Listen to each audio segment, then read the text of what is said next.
कहानी की शुरुआत में हमें एक तबाह और बर्बाद दुनिया को दिखाया जाता है जहां कभी हरियाली हुआ करती थी, नीला आसमान, साफ हवा और पीने के लिए साफ पानी। लेकिन अब पृथ्वी पर सब कुछ बदल चुका है। पूरी पृथ्वी रेडिएशन से तबाह हो चुकी है और आहिस्ता आहिस्ता पृथ्वी पर जीवन खत्म हो गया। लेकिन इस भयानक तूफान में हम फ्रीची नाम के आदमी को देखते हैं, जिसने खुद को यूवी रेस से बचने के लिए एक सूट पहना था। जहां उसके सूट से उसे पता चलता है कि यहाँ का टेम्परेचर लगभग 120 डिग्री है, जो किसी इंसान की चमड़ी पिघलाने के लिए काफ़ी है। असल में यहाँ पर आज से कुछ 10 साल पहले यहाँ पर एक सोलर स्टॉर्म आया था, जिसे अर्थ की ओजोन लेयर पूरी तरह तबाह हो गई और पूरी पृथ्वी मौत के कब्रिस्तान में बदल गई। इधर फ्रीची एक शॉप में इंटर होता है और अपने लिए कुछ जरूरत की चीज़ों को ढूंढने लगता है, जहां हम उसके साथ एक रोबोट डच को भी देख पाते हैं। फ्रीची वहां से कुछ खाने की चीज़ों को उठा लेता है और इस शॉप को मार्क करके अपने मैप को ढूंढता हुआ एक दूसरी जगह की ओर निकल जाता है, जहां हम फ्रीची के पीछे एक तूफान को भी देख पाते हैं जो तेजी से उसकी तरफ बढ़ रहा था। जिससे खुद को बचाता हुआ फ्रीची अपने शेल्टर तक पहुंच जाता है। अंदर जाकर वो अपने सूट को साफ करता है और खुद नहाने के लिए चला जाता है,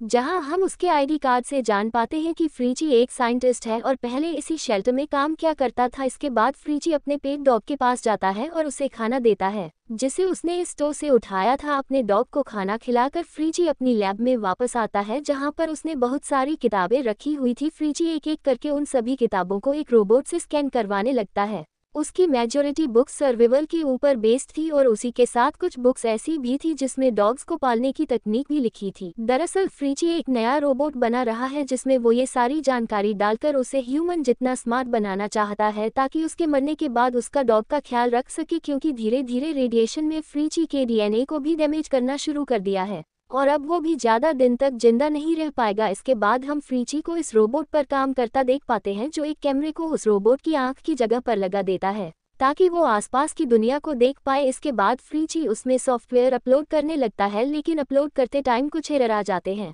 जिससे उसका रोबोट ऑन तो हो जाता है, लेकिन वो फ्रीची से कुछ बोल नहीं पाता, जिससे फ्रीची उसके सॉफ्टवेयर को फिक्स करने लगता है और कुछ ही देर बाद वो रोबोट बोलने लगता है, जहां पर रोबोट फ्रीची को अपने कुछ नियम बताता है, जिसमें पहला तो ये था कि उसे किसी भी इंसान पर हमला नहीं करना है और दूसरा फ्रीची के जाने के बाद उसे ही उसके डॉग का ध्यान रखना है। वो दोनों बात कर ही रहे होते हैं कि तभी शेल्टर की लाइट चली जाती है, जिसे ठीक करने फ्रीची एक विंड मिल पर चढ़ जाता है और बड़ी ही मुश्किलों के साथ उसे फिक्स करने में कामयाब हो जाता है। लेकिन हम देखते हैं कि फ्रीची के सामने एक बहुत ही भयानक रेत का तूफान आने वाला है, जिसे देखकर फ्रीची भागते हुए नीचे आता है और अपने रोबोट में वेदर फोरकास्ट का सिस्टम भी डाल देता है, जिससे उसका रोबोट बताता है कि ये तूफान अगले 24 घंटे में उसके पास पहुंच जाएगा और अगले 40 दिनों तक नहीं हटेगा। इस बात को जानकर फ्रीची काफी घबरा जाता है, क्योंकि उनके पास बस कुछ ही दिनों का खाना था। जिससे फ्रीची मैप में अपने लिए कोई सेफ जगह ढूंढने लगता है और फाइनली वो सैन फ्रांसिस्को जाने का डिसाइड करता है। लेकिन तभी फ्रीची की तबीयत और ख़राब होने लगती है, जिससे वो अपने रोबोट की डाटा ट्रांसफ़र स्पीड को बढ़ा देता है, जिस पर उसका रोबोट उसे वार्निंग देते हुए बताता है कि ज़्यादा स्पीड से डाटा ट्रांसफ़र करने से वो बस 70% डाटा ही स्टोर कर पाएगा। लेकिन फ्रीची उसे बताता है कि उसके पास बस कुछ ही समय बचा हुआ है। इधर फ्रीची इस रोबोट को चलना फिरना भी सिखा रहा था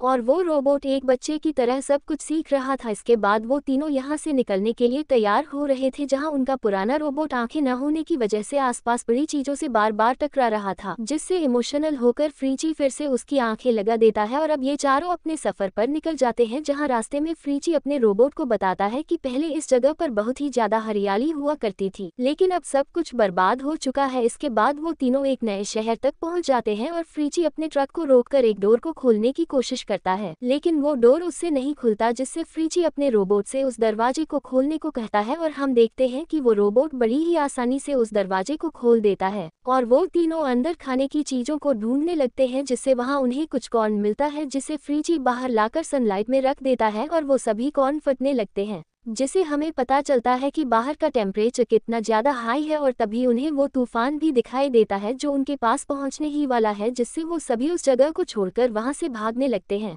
लेकिन कुछ दूर चलने के बाद फ्रीची को पता चल जाता है कि वो तूफान उन तक पहुंच जाएगा, जिससे फ्रीची अपने ट्रक को रोक देता है और कुछ केबल्स के जरिए अपने ट्रक को बांधने लगता है और उस तूफान के निकलने का वेट करने लगता है और कुछ ही देर के बाद बहुत तूफान उनके पास से गुजर जाता है। इधर फ्रीची बाहर आकर देखता है कि सिर्फ वही केबल बंधी हुई है जो उसके रोबोट ने बांधी हुई थी और वो रोबोट फ्रीची का टायर बदलने में भी हेल्प करता है, क्योंकि फ्रीची सटेपनी लाना भूल गया था और इसी बात पर फ्रीची अपने रोबोट का नाम जैक रखता है। लेकिन ये नाम उसे बिल्कुल भी पसंद नहीं आता और काफ़ी सोचने के बाद वो खुद अपना नाम जेफ रखता है और अब फ्रीची उस रोबोट से हाथ मिलाकर उसका इस दुनिया में स्वागत करता है। इसके बाद सीन चेंज होता है जहां जेफ फ्रेंची के डॉग से दोस्ती करने का ट्राई कर रहा था लेकिन उसका डॉग उस पर भौंकता ही जा रहा था। ये देखकर फ्रीची जेफ को समझाता है कि उसे गुडईयर का बिलीव जीतना होगा, तभी वो उससे दोस्ती कर पाएगा। आगे हम फ्रीची को ट्रक चलाता देख पाते हैं जो जेफ से बातें कर रहा था, लेकिन अचानक उसकी तबीयत खराब होने लगती है और उसके मुंह से खून भी आने लगता है, जिससे फ्रीची उस ट्रक को एक रेस्टोरेंट के किनारे रोक देता है